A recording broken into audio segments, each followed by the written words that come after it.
I am. That sounds great.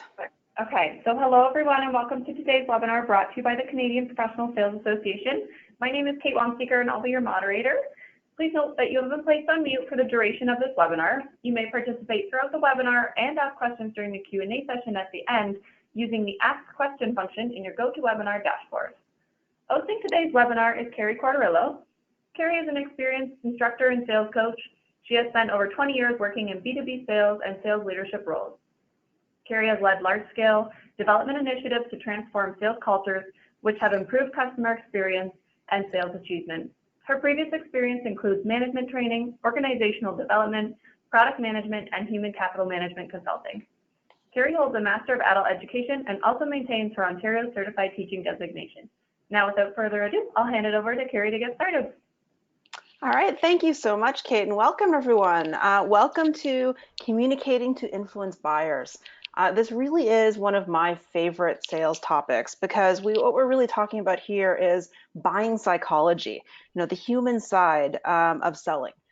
Clients often are looking for deals, but they're also looking for a vendor or a partner that truly understands them and understands their needs. And that's what understanding the influence buyers and understanding how you communicate well with them is really what this session is all about. So what we are going to focus on over the next hour is really understanding the main personality traits of successful salespeople. And we'll talk about ways that we can enhance those traits as we continue to enhance and work on our own sales skills and our approach. We're also going to talk about strategies. We'll talk about the 4 personality types and strategies to better communicate with those types. We'll also give you an opportunity to actually identify your own personality type as we go through some of the criteria of the different types, just so you can see where you sit and how that is potentially impacting or influencing how you communicate with others, specifically those within your client experiences and with your customers. We're also going to then talk about who are the decision influencers, who is this buying group that you need to understand and understand sort of where their needs are coming from and understand how to influence their ability to sort of move forward in the sales call. So this is really all about the buyer and understanding the psychology of what it means to sell to buyers in this day and age. So on that note, we'll kick it off. So really the very first area I'd want to explore with you is understanding yourself. Understanding your own personality qualities is really an important first step in achieving sales success. It's important to understand yourself in order to sort of learn to manage and nurture those qualities is really your goal. So we can get better at these qualities. And so the 4 main ones that we've seen in our work with sales professionals across the country is really these 4 main areas of personality traits really do enable sales professionals to be even more successful at what they do. And those four main personality types are a balance between empathy and focus, a healthy level and balance of ego drive, as well as optimism in their approach to the sales situation, balanced with their overall sort of take or responsibility of the sales process. So we'll go through each of these in turn and talk a little bit about how you can look for ways to enhance these skills overall, or these traits overall. So first and foremost, let's talk about how do we balance empathy and focus. And when you think of what those are, empathy really is about, do we truly understand the client's point of view? Have we walked a mile in their shoes? Do we know what it is that they are trying to accomplish? Do we understand what their goals are, their objectives, how they want to be perceived by their clients? What are their success criteria? What are the critical things that have to get right? What are they being measured on? So understanding that is really key. And the way to understand that is through research and discussion. It's through the research that you do about your client's industry, the research that you do about understanding where they're coming from, their role they play in their organization, and the research you do to uncover and have dialogue and discussion around their mission, their vision, their strategy, and the key initiatives that are in play. Being able to truly understand the customer from their point of view is critical to your success. And at the same time, you've got to balance that with focus. And what do we mean by focus? we mean you need to focus on what are your goals within the sales process. Are you oriented to achieve those goals? If any of these things are out of balance, it can lead to, some pretty big issues for us. One, if we sympathize or empathize, overly with the client, we may not do things that are in the best interest of our organization. We may look to try to provide things, sell things, fit things into the client's business that don't make sense for us, that are unprofitable or not, not in our ability to deliver. So that can be a problem.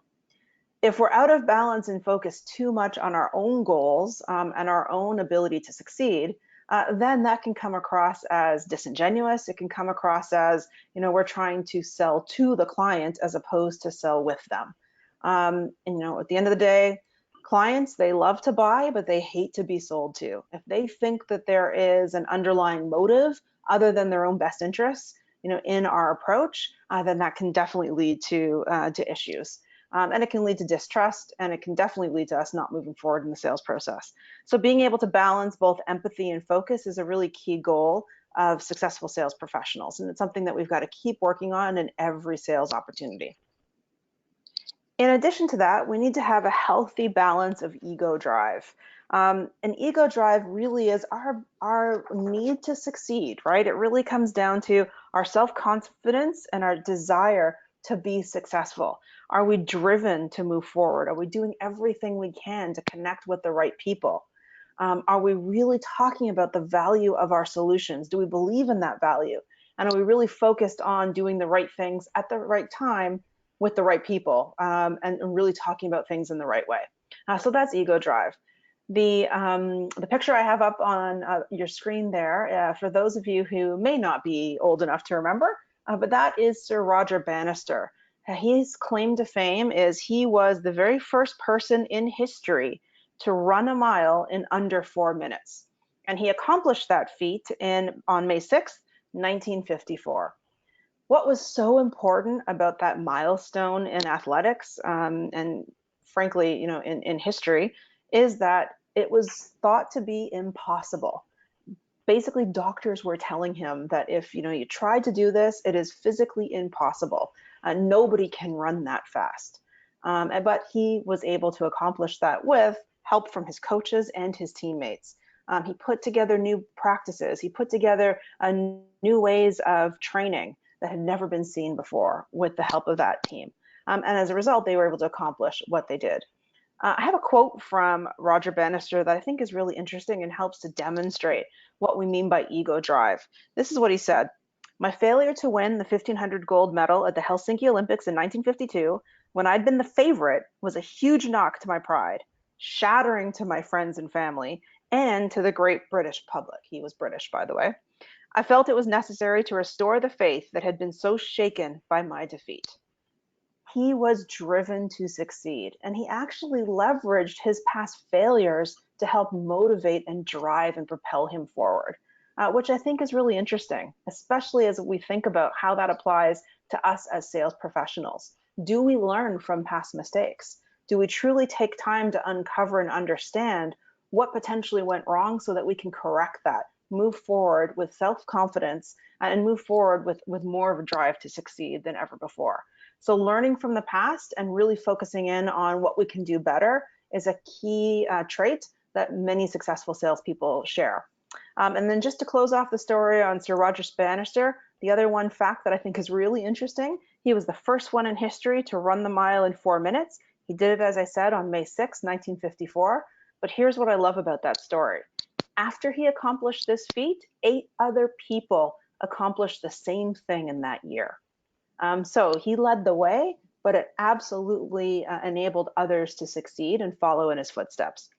So think about, what are you doing to really to focus on your drive and to focus on the confidence that you have and what you bring to the sales, to your sales experience and to your clients. Then there's the balance between optimism and responsibility. So from an optimistic perspective, the tendency is to look at things from a positive perspective. We all want to be positive. We all want to believe that we can, sell our value. We believe in the services or the products or the solutions that we provide. But we've got to balance that out with a healthy level of responsibility. And that's about being solution oriented and seeing problems as solvable. So for sales, that's actually taking responsibility for understanding our clients' needs and making sure that we are putting in front of them a solution that will address those needs. That's the responsibility that we have. If a client doesn't need what we're selling, it is our responsibility to ensure that we let them know that. And we make sure that that we've got a good match between what they need and what we have to offer. The optimism piece is we need to really believe that we can succeed, but we need to layer in that responsibility in order to truly be successful and do the right things by our customer. So those are the 4 traits that really enable sales success. Is how focused are we on achieving our goals, and how balanced are we in that goal achievement with understanding the customer's point of view? Do we truly learn from our mistakes, and do we use those lessons to actually drive us forward?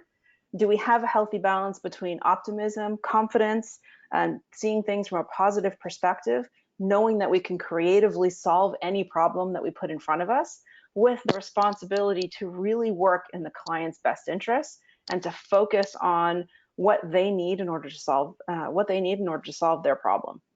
So all of those things can really enable our success. So how do we continue to enhance these traits? Well, a couple of things we can do. Ways to enhance sales personality traits. Number 1, set a goal. So if you really do want to engage and work on these traits, you need to think about, what are the goals that I want to set for myself? Do you have clear goals that you're working towards? Are they SMART? So in other words, are they measurable? Do we have a specific time frame involved? Do we truly understand what are the key actions we are going to take in order to achieve those goals? So write your goals down, look at them often, set really clear goals, and refer back to them to see where you're at. The second thing we can do is mental rehearsal. So this is taking the time to actually review and reflect on what we are looking to put in front of our clients. This may be as simple as running through scripts when you are looking to present your value proposition. This might be taking time to write down questions based on your research that you want to take to the client, and mentally rehearsing the questions that you will ask. Which ones are the most important? So mental rehearsal is also a way that we can continue to enhance our confidence in our own abilities and enhance what we bring to the confidence that we bring to our clients. Self-talk actually goes hand in hand with that. Are we focused on positive self-talk? Are we trying to override any potential negativity? Are we really focused in on the things that we can do to improve as opposed to the things that are going wrong? And again, the last thing, very simple and straightforward, but breathing is so critical. Just taking a deep breath, being able to engage all parts of your mind and body. Breathing actually makes us more creative. It makes us smarter. And when we can kind of take a step back, breathe, and calm ourselves, it really does help us to handle stress and enables us to think a lot clearer and more creatively in stressful situations. So 4 things to think about as you are working on enhancing your overall sales personality traits. 1, set a goal. 2, make sure you're doing some kind of mental rehearsal. 3, that self-talk that you tell yourself, make sure it's positive and coming from a positive place. And 4, don't forget to breathe. It'll definitely help with stress, and it'll help you to present yourself in the best way possible in front of your clients.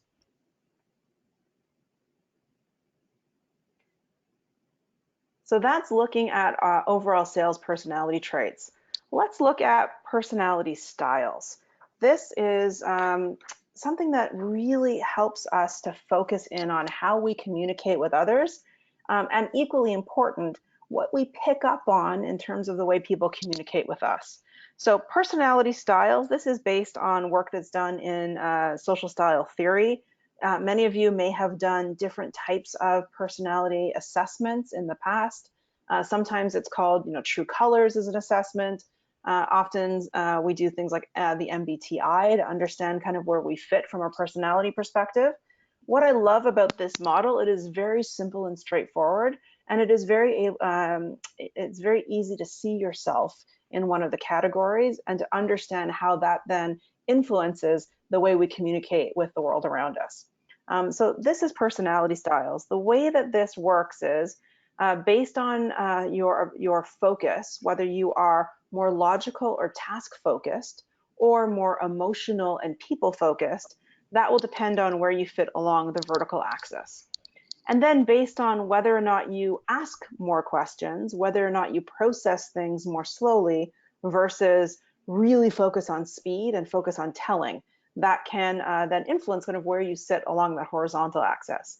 And where those those points intersect within that quadrant, that's going to be your main personality style. Now, it doesn't mean that your personality style or the way you communicate can't change. It definitely can over time. But this tends to be where we operate from. Tends to be our core. And if we can recognize where we're coming from, it can really help us to figure out how does that then influence the way we communicate, and more importantly, how does that then influence the communication that we're picking up on, and how do we then flex to meet somebody where they are. So let's go through each of the 4 quadrants, and I'll go through a series of questions. Then I'll give you a chance to do a little bit of reflection and highlight where you think you fit in this quadrant. And then we can talk about sort of how to move forward from there. So first off, let's look at the first personality style, which is that of a driver. So if you think you may be a driver, here are some questions to ask yourself. Do you tend to focus on the task? Do you talk about actions and results?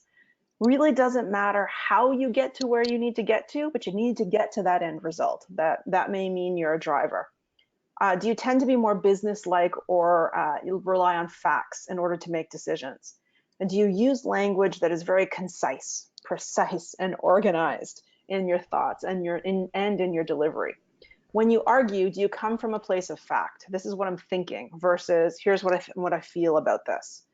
Do you hate wasting time? And you may be a driver if you're the one in an internal meeting, when everybody starts a meeting and people are starting to talk about, their weekend and how things are going. Are you the really impatient one that just wants to get to the end, that just wants to get to the end result so that you can move on and do other things? You might be a driver. Is your style of speaking very fast paced? Do people sometimes have difficulty kind of keeping up with you when you are speaking and talking about how you think about certain aspects? So that all could lead or point to you sort of having that core of a driver as your personality style. So some of those key characteristics of a driver could be that you're demanding, impatient, enterprising, very result, as I said, and task oriented, which as a downside means you may neglect sort of the people side of an issue. You may neglect to consider how people may feel about a particular change within their environment, which may be a downside. Drivers tend to be very self-confident, optimistic. They tend to, sometimes exhibit a lack of patience. They often need to win, to control, and to succeed. So that's the driver personality style. Moving on to the next type of style, let's look at expressive. So we're still on the tell side of the quadrant, but more focused on the emotional or people side. So expressives tend to really engage well with others. They often take on extra work because they really do want to show others how supportive they are. And they also like to be recognized for the work that they do. They do love being somewhat of the center of attention, but they have a strong ability to motivate and really inspire others to do their best. So expressives are really focused in on the people aspect and understanding how to read a room. That's an expressive. Characteristics would be emotional, but not overly emotional. What we're talking about here is they're really attuned into picking up on the emotions of others and then being able to match their communication styles to that emotional level in the room. They tend to be very outgoing. They tend to be very friendly. They prefer change and variety. They love to be innovative and creative. They prefer working in teams because that's where they really shine. They want to talk about the connection between the team members and really bring out the best of each team member to get to that end result. They tend to be very intuitive and instinctive. Downside, they may miss some details as a result.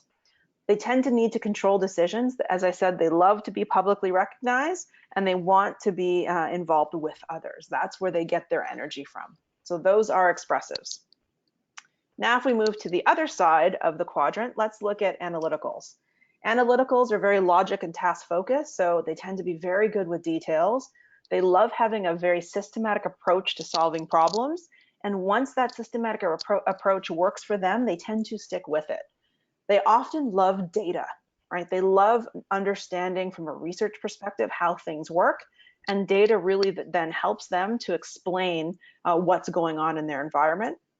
And they tend to be recognized as being the expert on the team because of something that they know. So very focused in on what they know and ensuring that they can demonstrate that knowledge to the team. Characteristics of someone who is analytical: they're very well prepared. They tend to be a very good planner. They love to evaluate and analyze with logic. They like to see things in writing. So walking into a meeting with someone who has more of an analytical focus, you definitely want to make sure you've got a clear agenda, right? And you're following that agenda. They like to see that written down. A downside is they may go into analysis paralysis, right? They may miss timelines. They may be over-analyzing and never actually get to action. They tend to need a lot of information before they can make a decision, and they tend to like to work independently rather than to work with others or with a team. So that's analytical. Last personality style at the bottom and sort of over on the left-hand side of the quadrant is amiable personality. Amiables tend to be very good with people. They take time to really get to know others and understand what makes them tick, what drives them, what motivates them, their likes, their dislikes. They like working towards group alignment. So their focus is usually around consensus. How do we make everyone happy with this outcome? Might be something an amiable person with that style is thinking about. They definitely work much better in a team than on their own. They tend to be incredibly patient, modest, considerate. Like an expressive, they're also very intuitive and emotional. They will consult with others. So they don't just want to hear everyone else's opinion and then make a decision. They truly want to ask questions and consult with others. And as a result, they tend to be some really great communicators. However, they may not always express their own feelings. They're going to defer to the group because it's much more important for them to have consensus than to actually get their own feelings or thoughts recognized. So that could be some of the downside. Amiables definitely love to feel useful. They need to involve others in the process. They need to ensure that the whole group is getting lots of attention, and they want to have time to allow the best decision to emerge. So rushing someone with this personality style is not always the best approach. They want time to ensure that all of those connections and the alliances within the teams are being made. So that's going through all 4 personality styles. Now, if you just take a moment, if you do have a piece of paper in front of you, I'd just recommend draw out the quadrants and then really think about where do you fit. So take a first look at the vertical line. Where do you fall in terms of logic and task focused versus emotion and people focused? Are you, at the top of that line, or you're at the bottom of that line? So just take a moment and put a little mark about where you think you are. And then as you're doing that, think about where you are along that horizontal axis. Do you ask more questions? Are you more sort of slow in terms of processing? And do you need to take time to make decisions? Or do you tend to be really fast-paced? You tend to focus more on telling versus asking. So think about where you fit within that line as well. And then connect the dots. So based on where your 2 connections intersect, that is going to be the quadrant that is your core. That's going to be sort of where your dominant personality style comes from. So as you are completing that, we will put up a poll that we just ask you to fill in to let us know once you've done your own analysis, where do you fall?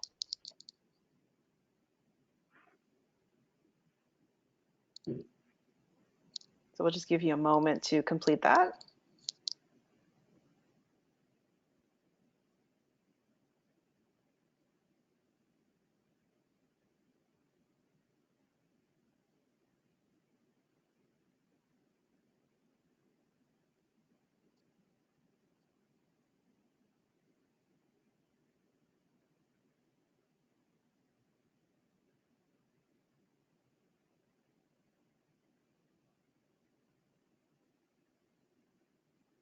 All right, I'm going to close the poll.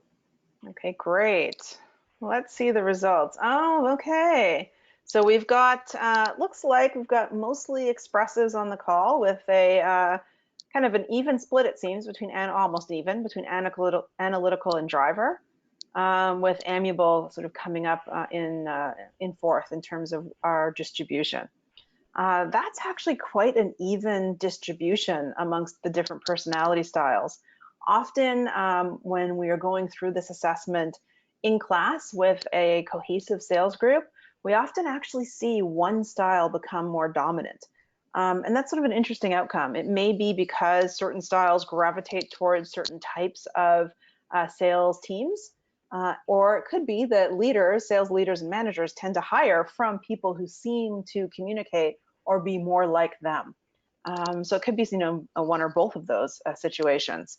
But it's interesting based on the results. Given what we've shared around personality styles, what do you think is the most difficult style to sell to or to deal with? And if you just take a moment, just in the chat, you can actually respond to that question. So what do you think would be the most difficult style to deal with?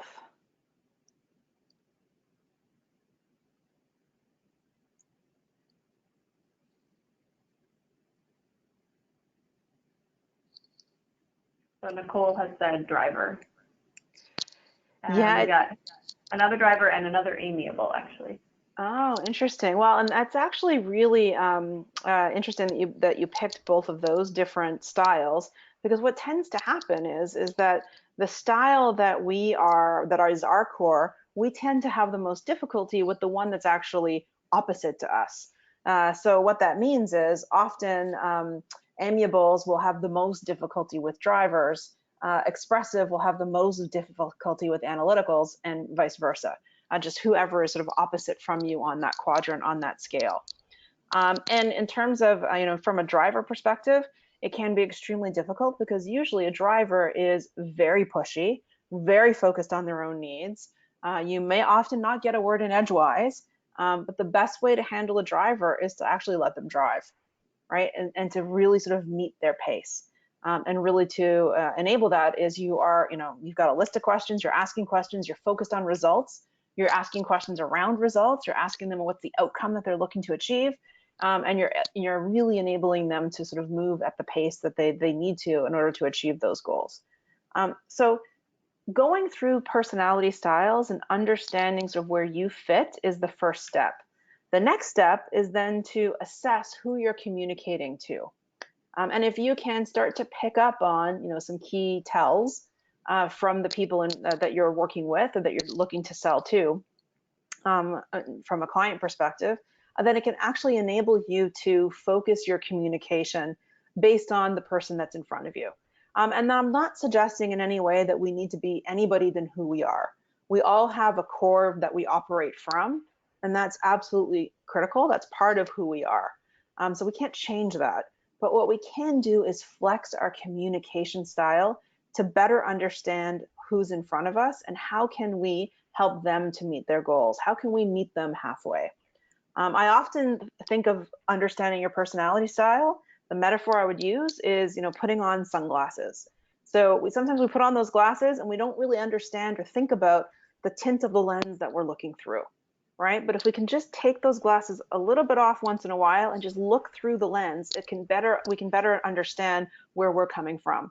And at the same time, how are we then getting information from others? What's the tint of that lens in terms of how we are receiving information? So this is really all about just flexing your ability to communicate with different types of personality styles based on what's important to them. So that's really what this is a focus of.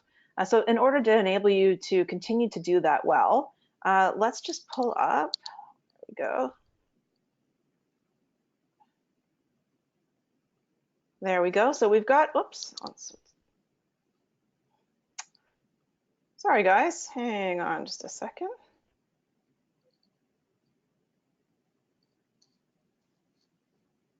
Kate, sorry, if you could take us back a little bit, that would be great. My computer seems to be having a mind of its own right now.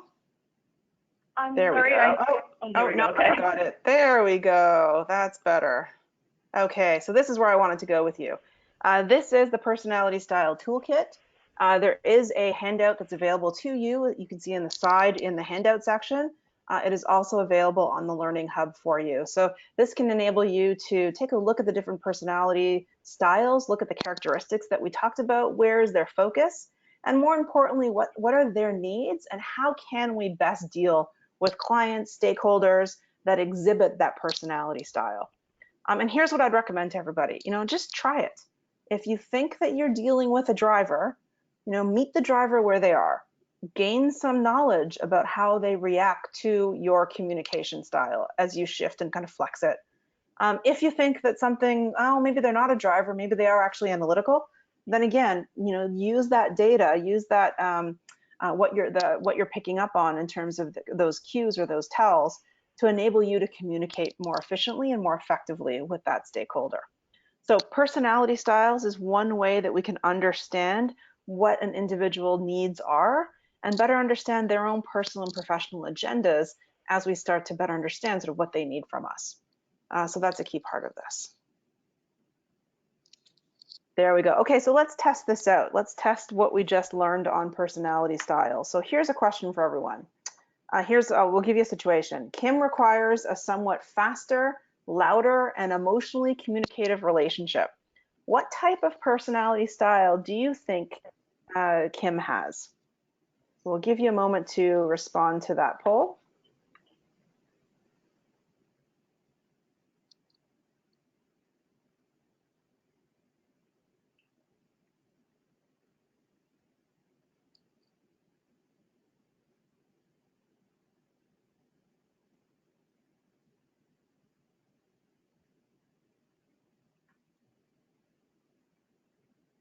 All right. Is everyone seeing the result? Whoops, is everyone seeing the results of that poll on their screen?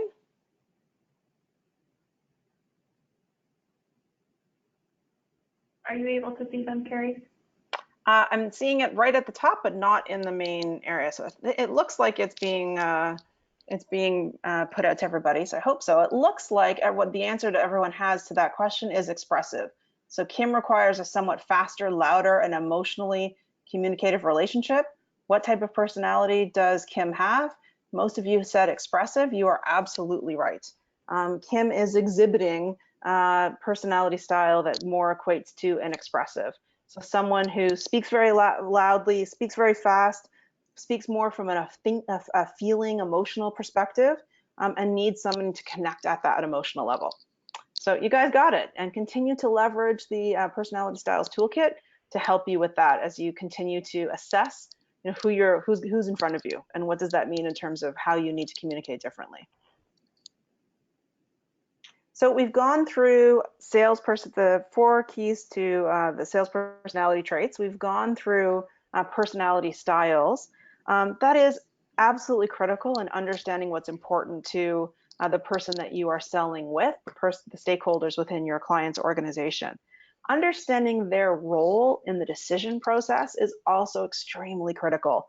It's about taking their communication style and really integrating it with what is their role. More importantly, and more often these days in selling, we are selling to more and more people within an organization, which means there's more and more people that tend to be involved in making a decision within their organization's structure. Research 10 years ago, we used to see on average about 4 to 5 people involved in any key decision within their organization. Today, that number is rising dramatically. I think it's up anywhere around 6.8 to 7 people tend to be involved, which means decision making within companies has become much more complex. So understanding who each of the stakeholders are, what's personally motivating them within this decision, and the role they play is really critical in terms of moving your success and moving a sales opportunity forward in the pipeline. So let's look at some of the key roles within the decision influence group. Those key roles include the final authority. So think of the final authority as the individual who has direct access to funds, that absolutely has veto power. So they are the ones signing off on a contract. They are the ones that can actually bless and release funds for a specific project or initiative. The final authority tends to focus on the bottom line. And typically what they're asking themselves as they work through whether or not it makes sense to move an opportunity forward is, what kind of return are we going to get out of this investment? Because they truly see that initiative or the project as an investment. So what is it that their organization is going to get out of it? That tends to be their focus. That's the final authority. Then there are users.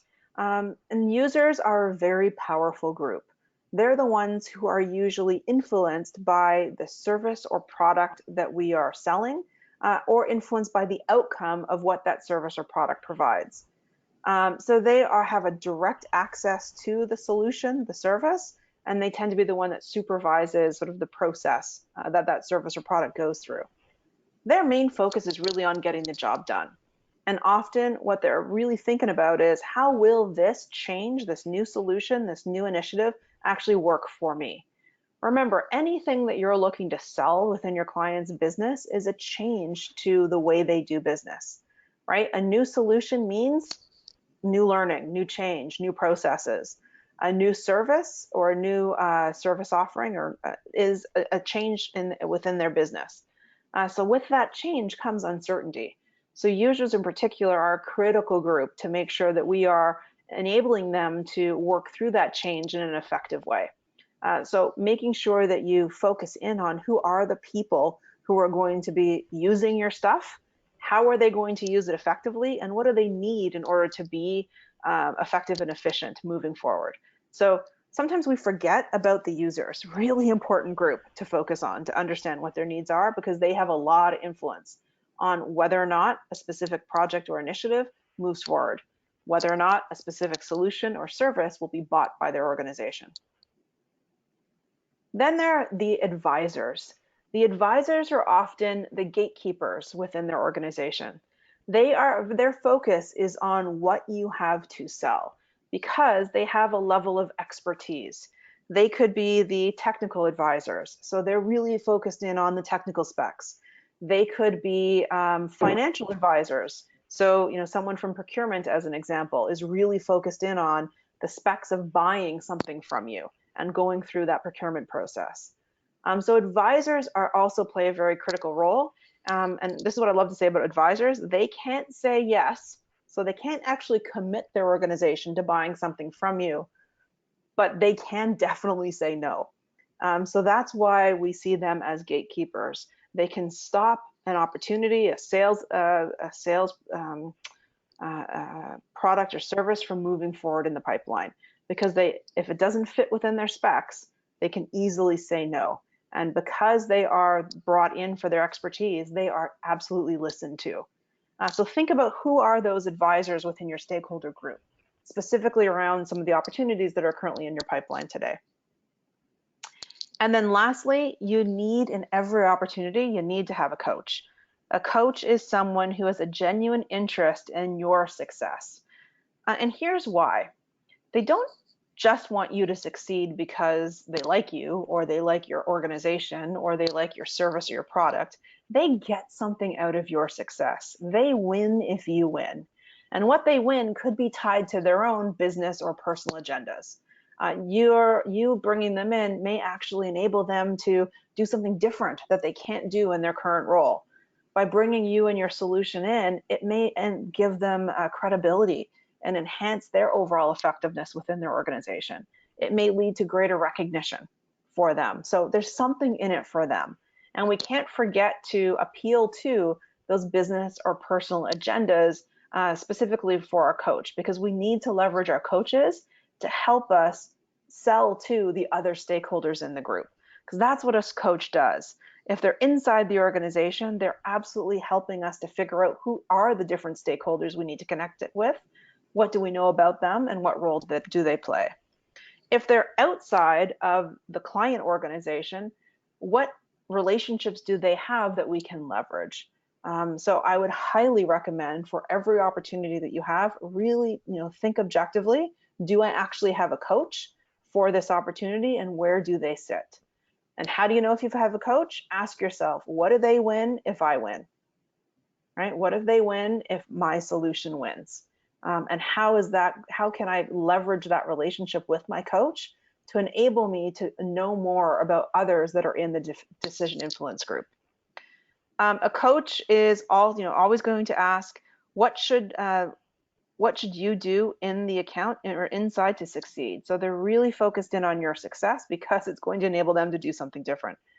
So really think about, what can the coach bring to the table? So those are the 4 main roles within the decision influence group. As we've gone through these, really think about opportunities that you're currently working on, and be honest and objective. As you map out the stakeholders within those opportunities, who do you know? Right? Who's connected to who? And what role do you think they play? And then really think about, how can you test that out? So if you think that you've got a coach within the opportunity, how would you know? What questions would you ask to really understand and uncover whether or not you've got a coach? Who are the key advisors within the opportunity? Who are the users, and who is that final authority that you need to connect with? Often in sales, we hear that whole, the old adage, go high, always call high. That is absolutely something I don't believe in. I truly believe in, you've got to go high, wide, and deep within every opportunity. Because if you can really understand how each of the different stakeholders will be affected or influenced by your product or service, then you are 10 times more likely to be successful and to close the deal. If you can actually understand what's driving them and what motivates them, it's going to definitely enable your success. So don't just think about getting always to the decision maker. Think about what you can bring to the decision maker. Can you go talk to the users and then bring that experience to others within the organization? Can you leverage your coach to get at different people that have different stakes within your opportunity? And who are your advisors? Can you map technical or experts within your organization to the technical or the experts, the advisors within your client's organization, so they're speaking the same language?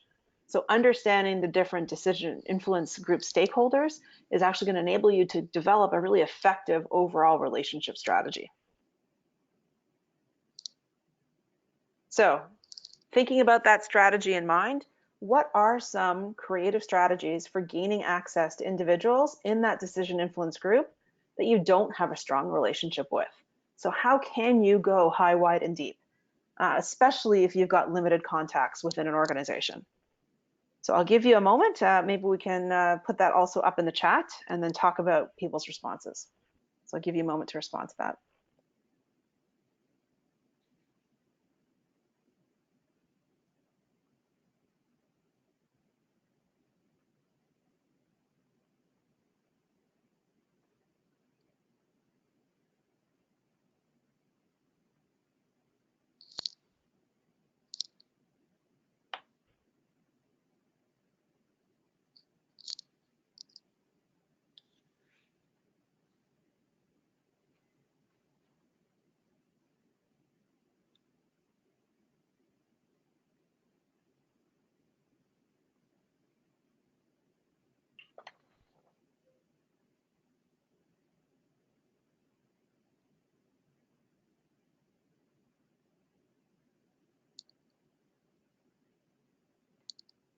So Kate, are you seeing any responses in the chat that we can? I'm not seeing one yet. They're still getting creative. Okay.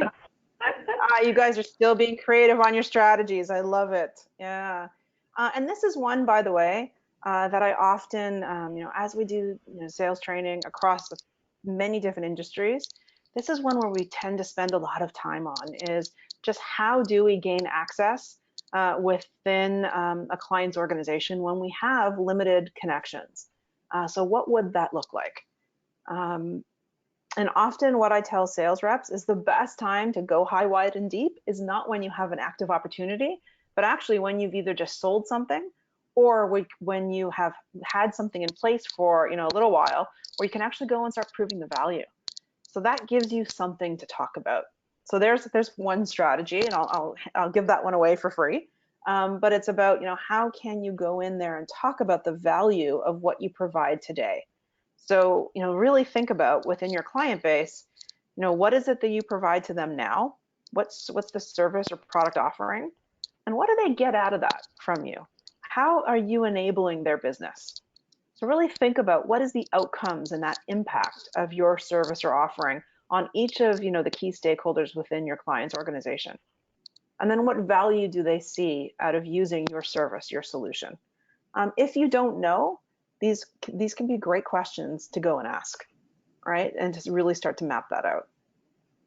So that is one way that we can get creative around how do we gain access to people we don't have a relationship with today, is actually bring them something of value, demonstrate the value you're providing to them today.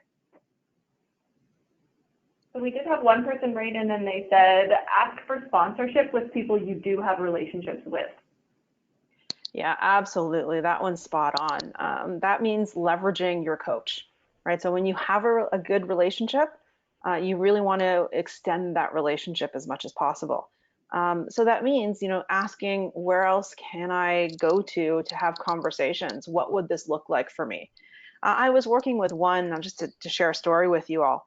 I was working with one client group that had a 7-year relationship with their clients. So long-standing relationship.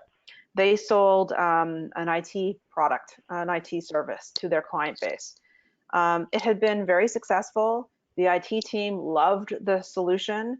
It was something that even they had actually gotten certified in. So the IT team was very connected into the solution. The company issued a request for proposal, which meant that they were looking at other service providers. And the client thought that they would be, or the vendor thought they'd be a shoo-in, right, because of the 7-year relationship.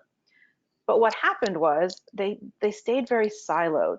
Over that 7 years, they only talked to people in IT because they sold IT services. They talked to the people who they were most comfortable with. And they forgot or didn't have conversations, extend their reach beyond IT, which mean the people who are actually using the IT service that they sold, they hadn't understood what their needs were, and more importantly, what the gaps in those, in terms of what they had today. So they actually ended up losing the opportunity to a competitor because they hadn't taken the time to really extend their reach. So this is not just about, winning current opportunities. This is definitely about retaining what you already have in place. So yeah, being able to leverage someone that you have a strong relationship with, a coach to help you extend kind of your reach and really understand who the players are is really important. So we've had a few more responses come in. Mm-hmm. So Carl wrote, take them out in a group for an activity like a baseball game or a restaurant or something like that. Yeah, that actually could be a really great strategy, depending on the client, right? And based on some of their restrictions in terms of what you can do, right? Sometimes organizations have some restrictions about social events and your ability to kind of pay for those as a vendor. But getting people into a social environment can be a great way to understand more about who the stakeholders are. Great suggestion. And Mike wrote in actually for the amiable and analytical side. So amiable was do something for them to show you appreciate their contributions, take your time building the relationship, and let them ask how they can help you. And for analytical, he wrote, provide them information, studies, and research. Let them see you as a resource of information. Yeah, absolutely. So thinking about their personality styles and the role they play and how those two those two sources of information connect and integrate is really helpful. So that as you said, if you're dealing with someone who is analytical and they're playing that expert role as an advisor, then feed them the data, right? Give them what they need in order to be successful and to help them to prove a point if it's a project that they're working on and they need sort of data help back that up. So that is really great. And the same with amiable. How can we sort of recognize them more when we're working through a project or initiative? Really great suggestions, guys. Yeah. So Mark, Go ahead. Sorry, Kate. So Mark wrote in and said, look at who is viewing your contact in LinkedIn within their organization. Ask your contact about them and what they're looking for. phenomenal. How can you leverage LinkedIn and your social selling network to extend that reach? So, it's not just about who you talk to, it's also about who you connect with. And how can you connect in meaningful ways? So what information are you pushing to those new connections? Who are you pulling from? So how are you doing research on your client's business to understand kind of where those connections have come from? Canada, it's a big country, but it's a small place. There are usually connections of people who have connected into others. So leveraging those when they move from one organization to another, or one department to another, or one industry to another is really critical. So LinkedIn is a great tool to help you to do that. Great suggestion. And just one final response, Carl suggested bringing a nice gift and ask to be introduced in person to their supervisor or the person whom they respond to. If you can get connected in through your coach to others within the organization, then make every opportunity to do that well. And I'll just leave you all with this one final example on this subject. So I was working with one rep, and I love that he said this to me. He came up to me during a session, and we were talking about how to connect in with the decision influence group and who some of the key stakeholders are. And he looked a little perplexed. So he came up and talked to me after this, on a break. And he said, Carrie, I love what we just talked about, but I have a situation that I want to run by you, and I want to see what you think I should do about it. So he said, I'm working with a client. We've got multiple things that we are potentially selling to this client. So there's a lot of different initiatives and opportunities to really get some business within this company. So it's phenomenal. And I'm having different meetings with different groups. And there's this one guy that shows up to every meeting. No matter what it is that I'm selling, no matter what the project is, he's there. And I went, oh, wow, who is it? And the sales rep turned to me and went, I don't know. And so my response was, well, you better go find out, because if he's showing up in every meeting, he's got to be playing some important role. And so what was interesting about that conversation is the rep kind of caught on to this one individual showing up, but he didn't feel like he could actually ask the person what they were doing in the meeting. So think about, as people show up to your meetings, how are you going to greet them at the door? How are you going to ensure that who's on who's in the meeting invite and what the agenda is that's going to appeal to those individuals? So don't repeat that sales rep's mistake. Make sure you go and talk to everyone in the room and figure out who they are and what role do they play. So that's definitely a key strategy to understanding who your buyers are and what's important to them. Great suggestions, everybody. Okay, so let's go to this poll question. Let's test what you just learned.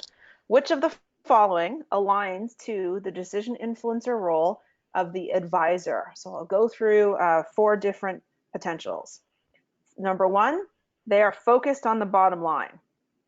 Number 2, their primary role is to help you in your selling efforts. Number 3, they provide technical or objective advice to others on the suitability and application of your products or services. Or number 4, they're looking to ask, or they're thinking about, how will this product solution work for me? So we'll leave those up as you take the poll.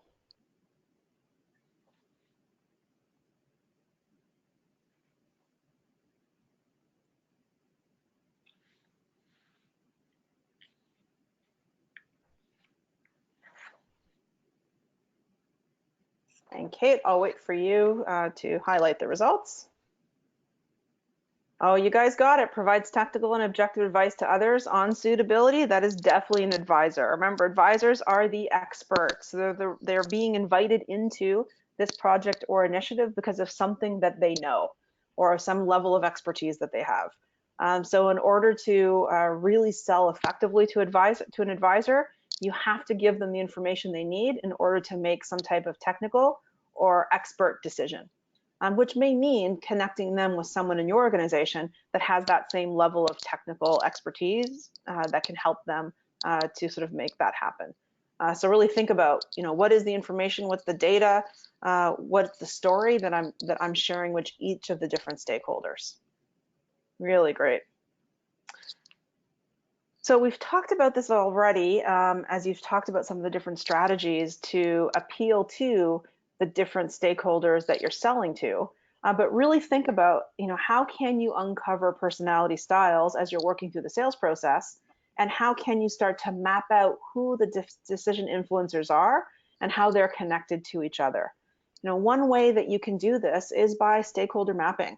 It's a great exercise. You don't need any kind of fancy tool to do this. You can use a piece of paper and just start drawing out who you know within the organization and who are those key stakeholders that are going to influence this particular opportunity. Then start to, put some question marks or start to outline, what do you think their personality style is? What do you think their position is in the decision influencer group? And then do some things to test that out, right? That's how you build your overall relationship strategy. And as you are doing that relationship mapping, think about, who have you connected to already, and where are some of the red flags, right? So your red flags would be someone in the stakeholder group that maybe you have no relationship with, that you've never met. So you're going to have different relationship strategy. You're going to have different actions that you take to connect in with those red flag stakeholders. Then who are your yellow flags? Those could be stakeholders who maybe you know their name, but you really haven't met them, or you don't have a really complete understanding of what's driving them in this decision, what their needs are. So again, think about what are the tactics you're going to do to understand those things for those key stakeholders, those yellow flags. And then who are the green flags, right? Who are your coaches? Who are the people you know that you've met? Who are the individuals that you truly understand their needs?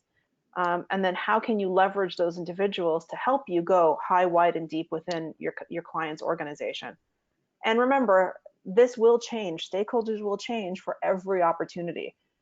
So within a client business, you may have some consistent contacts that you work with, but their personal, their business agendas, what's driving them to move forward may change depending on what you're selling and what the project or initiative is. So you may have a coach on one opportunity who's actually not a coach on another. So really think about what role do they play, not just within your overall account strategy, but for every individual opportunity, how is that going to influence the way that you approach your opportunity strategy and the actions you take to move those opportunities forward.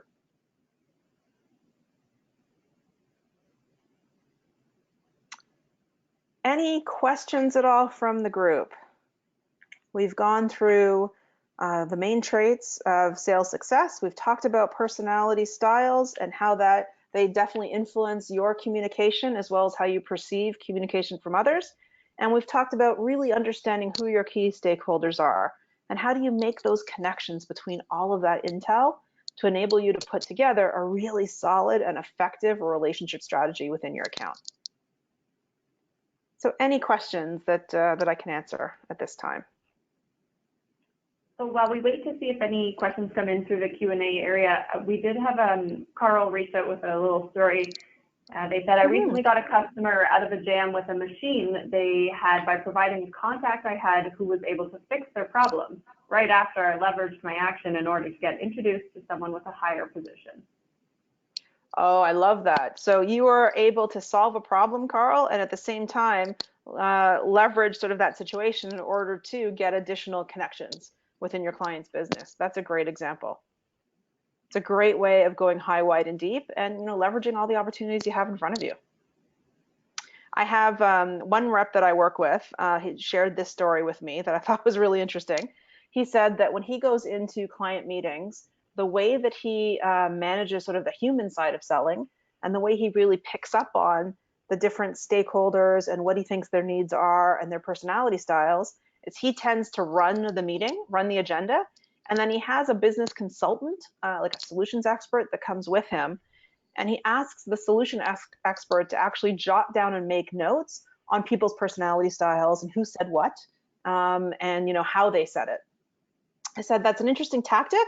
Please don't leave that notebook anywhere, right? Make sure you take it with you, or write in a shorthand that nobody can understand. But his point was that he really wants to make sure he pays attention to not just what gets said, but how it gets said and who says it. in every single meeting. And that gives him more intel then to build out his overall relationship strategy. So I wouldn't actually recommend that you have like a separate notebook on that, but think about how you pick up on those cues when you're in meetings, when you're solving issues, when you have an opportunity to extend your influence, take that opportunity where you can. So Nari reached out. They said, in terms of personality styles, would a person have a mix of them, or can they be dominant in one area or two areas? And as a follow-up, is there a survey I can do to determine what personality style? Oh, great question. So there are quite a few surveys that you can research online around personality styles that can help you do more of a pinpoint. Although I would always recommend that whatever survey or assessment you take, if it doesn't feel like you, then trust you, right? Trust your gut. If your gut's saying, well, the survey's kind of saying I'm analytical, but I actually think I'm a little bit more expressive, then go with what your gut's telling you, because you know yourself better than any assessment will. And then in terms of the first part of that question, Kate, can you repeat that, please? Just so. Sure. Would a person have a mix of personality styles, or can they be dominant in one area or two areas? Yeah, people tend to have a core, right, in terms of their go-to. But with more self-awareness about where their core kind of generates from, they're able to flex and adapt based on who's in front of them. So what I've found is the people who are more aware of their own personality style are then able to really understand where others are coming from and leverage that knowledge to influence how they're communicating. So it's not necessarily that you've got a mix of everything. It's just that you are so self-aware that you're able to flex your own communication style in order to meet people where they are. But you tend to have a core, and that core can change over time, depending on the role that you play or where you are in your life. For sure, that can change. Great And question. we did have one individual say, very nice webinar, so thank you, Carrie, and asked about a link to the recording. And yes, for all attendees on the line, there will be a recording, and it will be emailed out within the next few days. Oh, wonderful, Kate. Thank you for that. And please, those, don't forget, there is another upcoming virtual training session on November 5th. That's where we're going to focus on consultative selling and going through the 8 steps to success, really talking about turning those product conversations into purposeful business conversations. So that's coming up November 5th. Carrie, we did have one more question come in. Are you comfortable answering that? Yeah, absolutely. Okay, so Isaac said, thanks for this interesting topic. Sometimes you come across difficult buyers. How do you manage the situation? Yeah, I mean, I think that's a great question. And think about what's driving a difficult buyer, right? Sort of what is it that's making them difficult? Are we not connecting into understanding their needs? Do they feel like they're being railroaded in some way? So often the best way to manage, a buyer that comes off as being a little bit more difficult or stubborn is to really figure out what's their point of view and to ask them questions around what are their needs and what is it that they see as success? And what's a successful outcome going to be for them? So often understanding more about where they're coming from is a great way to make sure we're appealing to what's most important to them. When we get someone who's giving us resistance, it's usually for a reason. Either, they're feeling like they're being sold to and we're not understanding their needs enough, or it could be that there's some kind of fear that we need to address. As I said earlier, every opportunity, everything you sell to your client is going to create some kind of change within their organization. And a change is hard, right? We're all human beings. Change is hard. So we need to figure out what's maybe roadblocking, what's stopping them from wanting to move forward. And that really is, again, appealing to the human side of selling, right? Understanding that as human beings, it is not, your clients that buy your stuff. It's the people within their organizations that do. So when you sell to them, you got to understand what's going to motivate them and how can we appeal to those motivations. That's going to help you to hopefully diminish any difficulty you have or resistance that you might encounter. Wow, you guys are asking great questions. So I do want to make sure that we wrap up. So please remember that all of these webinars are helping you to fulfill educational requirements for you to continue down your path to certification, whatever that certification path looks like, whether that's your CSA, Certified Sales Associate, your CSP, Certified Sales Professional, or your CSL, which is Certified Sales Leader designation. For more information on this, please don't hesitate to go to the CPSA website. You can get a lot of great detail on what that path will look like for you and what the criteria is moving forward. And that's all we had for our time together. Thank you all so much for joining, and really look forward to hopefully working with you all or having you all on a webinar again sometime soon. Carrie, thank you again on behalf of the CPSA, and of course, thank you for our audience for attending and participating. And if you have any questions at all, please feel free to email at salessuccess@cpsa.com. Thank you so much, Kate. Thank you.